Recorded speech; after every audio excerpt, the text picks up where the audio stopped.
Welcome to the Simmons University Library. This video is a quick tutorial on how to find journal articles using the journal search. The journal search is an alternative way to find journal articles than using the library search, which is covered in another video. Let's get started. For this tutorial, we will use this citation for an article about mindfulness and generalized anxiety disorder. Let's get started by going to the library homepage. Now that we've got the homepage up, let's take a look at our syllabus for more information on our reading. To use the journal search, we will need to copy the title of the journal that we are looking for, and we'll also need to remember the volume number and the issue number for later. So to access the journal search, we will click on this button here. It says Journals.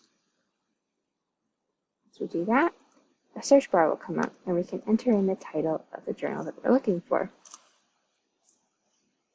This search will allow us to see if Simmons has access to the journal, what date range we have access to, and where we can access the journals. Because our search generated a result, we know that Simmons has access to this journal. We can see that we can access it using CIN-AHL complete for articles published 2009 to the present, and through the Directory of Open Access Journals for articles published 2001 to the present. Our article that we're looking for was published in 2012, so we can use either database. We will use CIN-AHL complete for this example.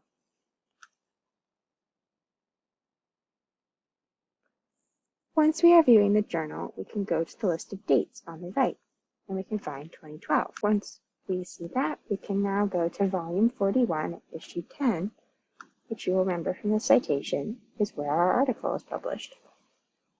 And so now we can scroll down and find our article and its full text.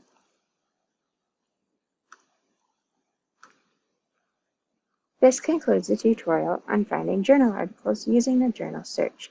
While this method takes more steps than using the library search, it can be helpful if you are having trouble finding your article using the library search or want to peruse all of the articles in a particular journal issue. We hope you found this tutorial helpful, and feel free to contact the library with any further questions.